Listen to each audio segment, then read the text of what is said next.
Hello students, welcome to Concept Classes. Today we are going to discuss class 8 history first chapter source of history.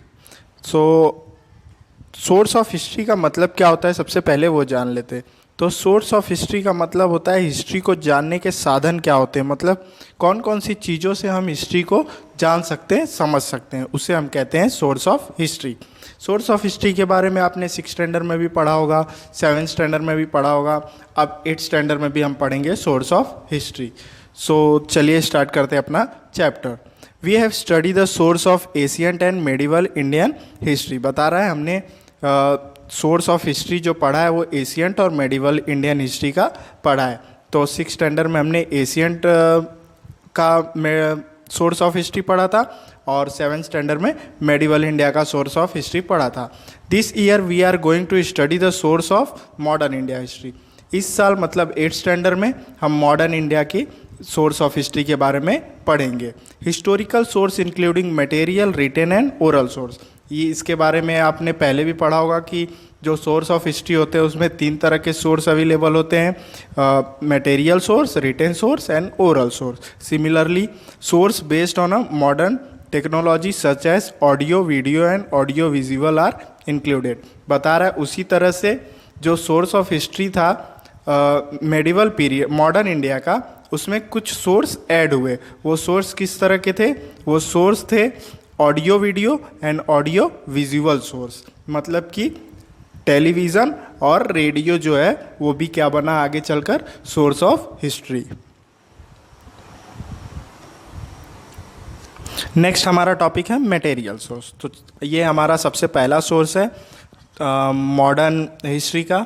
तो चलिए जानते हैं material source में क्या क्या सोर्सेस होते हैं जिनसे हम हिस्ट्री जान सकते हैं।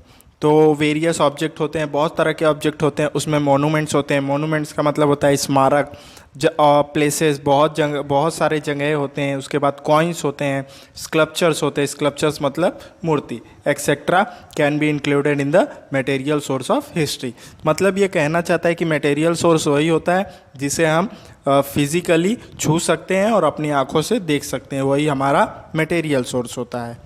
Next, building and places. The period of modern Indian history is believed as a period of European, especially the British ruler and the governance of princely state. तो बता रहा है कि जो मॉडर्न इंडिया का हिस्ट्री है वो पूरी तरह से डिपेंडेंट है यूरोपियन, ब्रिटिश एंड जो हमारे देश में प्रिंसली स्टेट थे उन पे। In this period, various building, bridges, road, water supply system, fountains, etc. were built.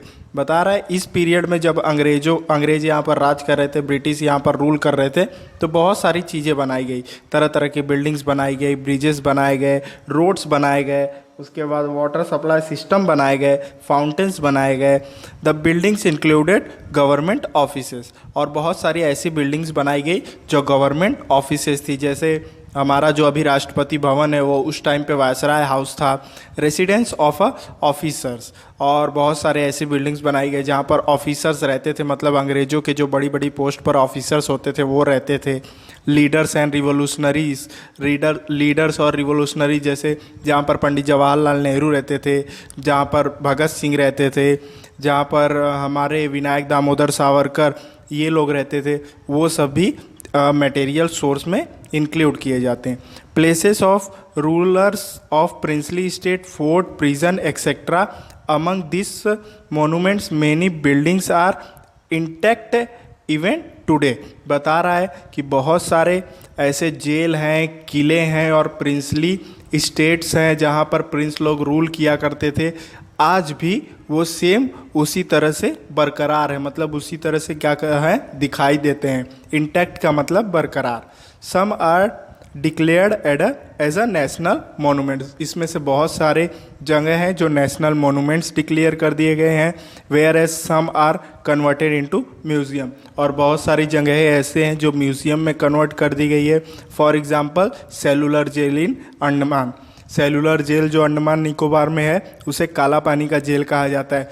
वहीं पर विनायक दामोदर सावरकर को कैद करके रखा गया था और आज वो एक टूरिस्ट प्लेस बन चुका है। अब उसमें कोई भी कैदी नहीं है, लोग वहाँ पर घूमने फिरने जाते हैं, वहाँ से बहुत सारी जानकारियाँ कलेक्ट करते हैं। तो एक तरह से वो सोर्स ऑफ हिस्ट्री बन गया है, मतलब उससे हमें हिस्ट्री का नॉलेज मिलता है। While visiting these sites, we get information about the contemporary history, architecture, nature of monuments, and also the economical condition of that particular period। बता रहा है कि जब हम इन साइट्स पर जाते हैं तो उस समय की हमें हिस्ट्री पता चलती है, उस समय के हिस्ट्री के बारे में हमें इंफॉर्मेशन मिलता है। साथ ही साथ उस टाइम की कला के बारे में भी हमें इंफॉर्मेशन मिलती है। साथ ही साथ उस टाइम पे इकोनॉमिकल, मतलब लोगों की आर्थिक स्थिति कैसे थी, लोगों के पास कितना पैसा होता था, लोग किस तरह से व्यापार करते थे, वो सब भी उस पीरियड, उस समय पे जो इस तरह की बातें सब होती थी वो हमें पता चलती है जब हम ऐसी जगहों पर जाते हैं, जैसे कि cellular jail in Andaman. Just as during the visit of cellular jail in Andaman, we get information about the revolutionary work of VD. Savarkar. देखिए बता रहा है कि जैसे कि अब हम सेलुलर जेल अंडमान में जाएंगे तो वहाँ से हमें उस क्रांतिकारी के बारे में इंफॉर्मेशन पता चलेगी। वो क्रांतिकारी का नाम यहाँ पे दिया है, वो क्रांतिकारी कौन थे? वी.डी. सावरकर, विनायक दामोदर सावरकर। इसके बारे में मैंने अभी आपको बताया। By visiting मणि भवन in मुंबई और Sevagram Ashram at Wardha, we get information about the history of Gandhi era. तो सेम उसी तरह से जैसे हम लोग अंडमान के सेलुलर जेल में जाते हैं तो वहाँ पे हमें वी.डी. सावरकर के बारे में इंफॉर्मेशन मिलती है, उसी तरह से मणि भवन है मुंबई में और सेवाग्राम आश्रम है वर्धा में, अगर वहाँ हमें जाएंगे तो गांधी जी के बारे में हमें इंफॉर्मेशंस मिलेगी। तो ये सब सोर्स ऑफ हिस्ट्री है, मतलब इससे हमें हिस्ट्री के बारे में नॉलेज मिलती है, इंफॉर्मेशन मिलती है। इसके थ्रू हम हिस्ट्री से रिलेटेड इंफॉर्मेशंस को कलेक्ट कर सकते हैं। नेक्स्ट हमारा दिया हुआ है do you know museum and history. For the study of history various objects, paintings, photographs and such other things are preserve in museum. बता रहा है कि हिस्ट्री से रिलेटेड बहुत सारे ऑब्जेक्ट्स, पेंटिंग्स, फोटोग्राफ्स और बहुत सारी चीज़ें प्रिजर्व करके म्यूज़ियम में रखी जाती है। At the Aga Khan place in Pune, Aga Khan palace है पुणे में, we can see different object document giving information about the life of Mahatma Gandhi. बता रहा है आगा खां पैलेस है पुणे में, वहाँ हम जाएंगे तो वहाँ पे ऐसे ऐसे डॉक्यूमेंट्स है जो हमें इंफॉर्मेशन देते हैं महात्मा गांधी के लाइफ के बारे में। नेक्स्ट, आगा खां पैलेस कहाँ पर है? पुणे में, और पुणे कहाँ पर है? महाराष्ट्र का एक डिस्ट्रिक्ट है। Next, statues and memorials. During the pre independence and post independent period, memorial of many personalities were erected in the form of statue. तो बता रहा है कि आज़ादी से पहले और आज़ादी के बाद बहुत सारे लोगों ने आज़ादी की लड़ाई के लिए अच्छा काम किया था। उसके बाद आज़ादी के बाद भी बहुत सारे लोगों ने अच्छे अच्छे काम किए अपने देश को डेवलप करने के लिए। जैसे अभी हमारे देश में स्टैचू ऑफ यूनिटी बनाया गया, सरदार वल्लभ भाई पटेल का पुतला। तो इस तरह से बहुत सारे स्टैचूज बनाए गए मेनी पर्सनैलिटीज़ के। This statue are also important from the study of modern India history. और इस स्टैचू से भी हमें इंफॉर्मेशंस मिलती है। अब जिसका स्टैचू बनाया गया उन्होंने कुछ अच्छा काम किया होगा तभी उनका स्टैचू बनाया गया होगा। इसीलिए जब हम उस स्टैचू को देखने जाते हैं, उस स्टैचू के टूरिस्ट प्लेस पे जाते हैं, तो उससे रिलेटेड हम इंफॉर्मेशन वहाँ से कलेक्ट कर सकते हैं। तो ये भी क्या होता है? एक सोर्स ऑफ हिस्ट्री होता है। The various statues provide information about the contemporary ruler and eminent personalities. देखिए बता रहा है कि बहुत सभी स्टैचूज जो है इंफॉर्मेशन देते हैं उस टाइम के रूलर्स के बारे में, उस टाइम के प्रसिद्ध पर्सनैलिटीज़ के बारे में। एमिनिएंट मतलब होता है प्रसिद्ध, famous.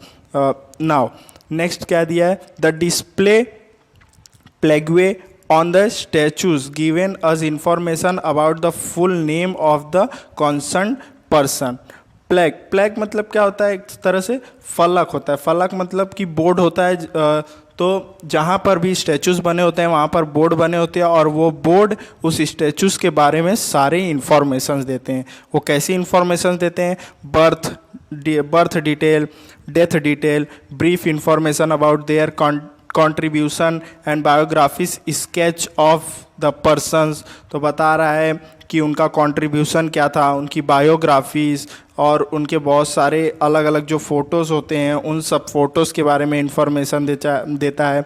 Just as the statues of Mahatma Jyotirao Phule, Lokmanya Tilak, Dr. Baba Saheb Ambedkar, there are a memorial which are erected in the memory of a various event which give information about the concerned event period, people related to the event, etc. For example, हुतात्मा स्मारक at a various place। तो बता रहा है ऐसे बहुत सारे पुतले बनाए गए हैं, जैसे महात्मा ज्योतिराव फुले के बनाए गए हैं, लोकमान्य तिलक के बनाए गए हैं, डॉक्टर बाबा साहब आम्बेडकर के बनाए गए हैं।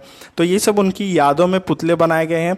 लेकिन जब हम वहाँ पर उनके पुतलों के पास जाते हैं तो वहाँ पर बोर्ड लगे होते हैं, फ्लैग लगे होते हैं, जो क्या करते हैं हमें उनसे रिलेटेड इन्फॉर्मेशन देते हैं। फॉर एग्ज़ाम्पल हुतात्मा स्मारक बनाया गया है। ऐसे बहुत सारे अलग अलग स्टैचूज़ बनाए गए हैं जो हमें क्या करते हैं, वेरियस पर्सनैलिटीज़ के बारे में इंफॉर्मेशंस देते हैं। वेरियस पर्सनैलिटीज़ का मतलब होता है तरह तरह के लोगों के बारे में। आर्किटेक्चर और इंजीनियर्स के थ्रू तैयार किया गया था। तो आई होप आपको हिस्ट्री का फर्स्ट चैप्टर का पार्ट 1 समझ में आया होगा। अगर आपको कोई भी डाउट है तो आप मुझे कमेंट कर सकते हैं। Thanks for watching.